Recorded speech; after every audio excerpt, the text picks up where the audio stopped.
turned on. Connect the dim terminal to the taillight or parking light circuit so it has 12 volts whenever the headlights are on.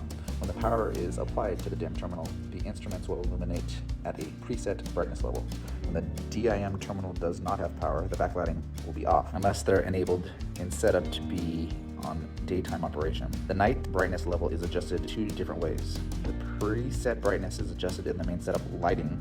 See ABJ-SMD for description of a second method. AUX I/O. This jack is used to connect bus expansion modules, BIM. Do not attempt to plug in any other device to this jack, or damage to the control box will occur. This connector should be left open unless using a Dakota Digital product designed for it. Operation is discussed with BIM units purchased separately from Dakota Digital. Display cable connection. This is where the network Cat5 cable from the display system plugs into the control box. All three connectors are exactly the same output, so it does not matter which one you choose to use. Some systems may have two cables leading down from the system, and you will need to connect both cables, and it doesn't matter which one.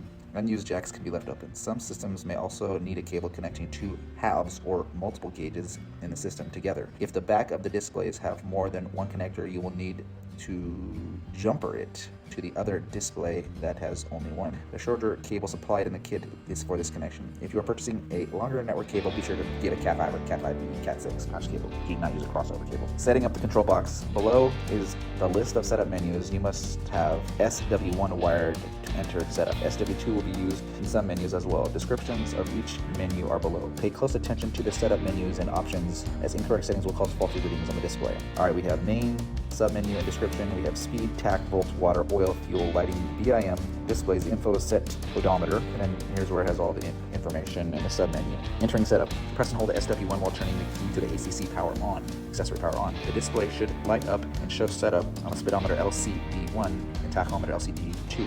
Message displays. For speed calibration, hold down SW1 while starting the engine. Release the switch. The setup speed should display LCD1. This is the start of the setup menu. Press and release the switch to advance through the main menus. Press and hold the switch to enter the submenu. Press and hold is also used to save the settings and jump to the next option or exit the menu when done is displayed.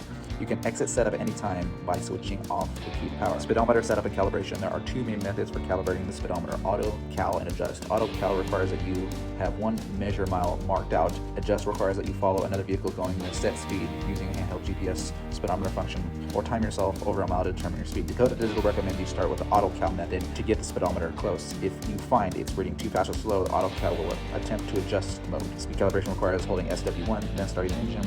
Press and hold SW1, then turn the key on to start the engine. Once the engine is running, release SW1. Set speed should be displayed. Press and hold SW1 until speed sender is displayed. Go to the speed setup menus, release SW1. Now you can press release SW1 to scroll through the submenus. Sender, auto, adjust, service, output, none. When you get to the desired submenu, press and hold the SW1 to select it. Speed sensor setup sender. This menu is used to set the speed sensor input type. You can use the supplied pulse generator or existing speed sensor for most application. You can also read the speed signal and use the bus interface module BIM. Dakota Digital offers a BIM 01-X that will allow you to read the speed signal from the ECU. If you are installing the system with a vehicle equipped with the OBD2 port or a drivetrain from a newer vehicle, most 1996 and newer vehicles have this. If you are using Dakota Digital pulse generator or feeding ECU signal into the SPD SND terminal, this is considered normal signal. Press and release SW1 until the speed sender is displayed. Press and hold SW1 until the message screen changes. Release SW1 and the current sender selection will be displayed. Press and release SW1 and to toggle between normal and bus. Press and hold SW1 until done is displayed and save the desired setting. Release the switch and go to the next sub menu.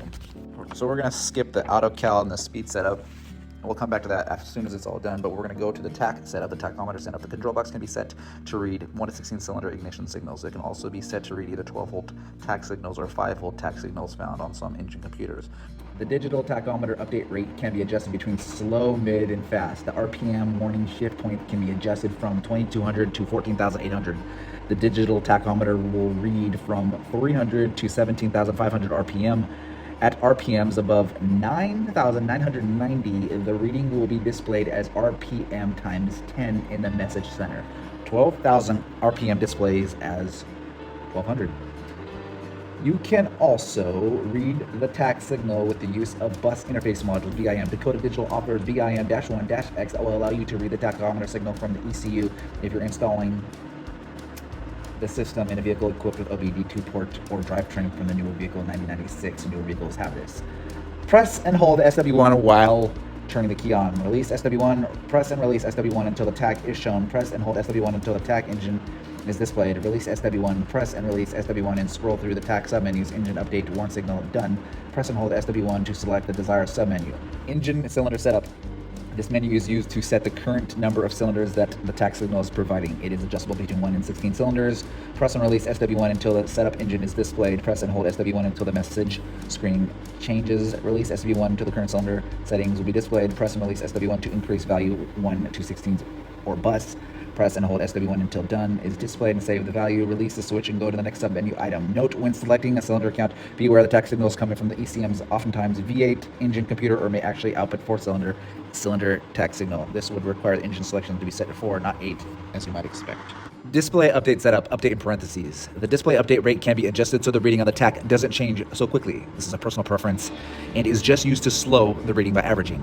The value can be changed from slow, mid, or fast.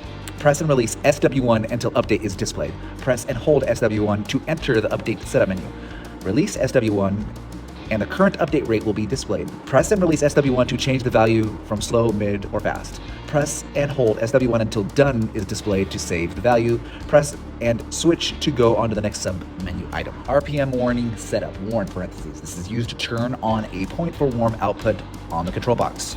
When the RPM reading is above the setting, the output will activate, providing a ground signal. It can be used to turn on a shift light or other RPM-based devices. This value is adjustable from 2200 RPM to 14,800 in 100 RPM increments. Press and release SW1 until the warn is displayed. Press and hold SW1 until the warn setup menu. Release SW1 and the current warning point will be displayed. Press and release SW1 to increase the value from 2200 to 14,800. Press and hold SW1 until done is displayed to save the value. Release the switch to go until the next submenu item. TAC signal setup. This menu will allow you to select from 2 different TAC input types: low voltage 5-volt low TAC signal or high voltage TAC signal 12-volt high. A low voltage signal is usually one that would be picked up from the ECM. Low voltage may also be considered 0 to 5-volt square wave. If you are getting a TAC signal from the ignition coil or points, set this for high voltage signal 12-volt high. To pick up a TAC signal from traditional ignition coil, connect the signal wires to the negative side of the coil. Press and release SW1 until signal is displayed. Press and hold SW1 to enter signal setup menu. Release SW1 and current settings will be displayed. Press and release SW1 to toggle between 12-volt high or 5-volt low. Press and hold SW1 until done is displayed to save the value. Release the switch to go to the next sub-menu item. Exit TAC setup. This will allow you to exit TAC setup to go to the next menu, setup menu. Press and release SW1 until TAC done is displayed. Press and hold SW1 until done is displayed. Press the switch to go on to the next menu. Volt setup. The volt setup allows you to set a warning point that will cause the volt display to flash whenever the voltage drops below the warning value. The low voltage can be set from 10 to 13 volts. There is only one thing to set the volt submenu, either warning or done will be displayed. Press and hold SW1 while turning the key on. Release SW1. Press and release SW1 until volt is shown. Press and hold SW1 until volt warning is displayed. Release SW1. Press and release SW1 until warning is displayed. Press and hold SW1 until you see volt warn low, followed by the number. Release SW1 until the current voltage warning point. Press and release SW1 to increase the value from 10 to 13.1. Press and hold SW1 until done is displayed to save the value. Release the switch, volt done will be displayed. Press and hold SW1 to exit the volt setup menu. Water temp setup. The water temp setup allows you to select units the temperature is displayed in, Fahrenheit or Celsius. It also allows you to set the high temperature warning point that will cause the message to display in LCD1 whenever the reading on the display is higher than the set point. There's also test mode that will display the resistance for the sensor for troubleshooting assistance. Press and hold SW1 while turning the key on. Release SW1. Press and release SW1 until water is displayed. Press and hold SW1 until water sender is displayed to enter the water setup menus. Release SW1. Press and release SW1 to scroll through the water submenus, sending warning test done. Press and hold the switch to select it. Temp sensor setup. This menu is used to set the temp sensor type. Dakota Digital only offers one temp sensor for the system. It is SEN DD-045, 100 to 300 Fahrenheit, 1.8 NP threads. You can use bushings to adapt the sensor at various locations. You will select DDF to read Fahrenheit or DDC to Celsius. The next portion is talking about how to toggle between Fahrenheit or Celsius, but we're not going to talk about that, but we're going to jump to temperature warning setup, which I actually think is a great idea. Temp warning setup. This menu will allow you to select the high temperature warning point. When the display value is higher than this point, a high temp warning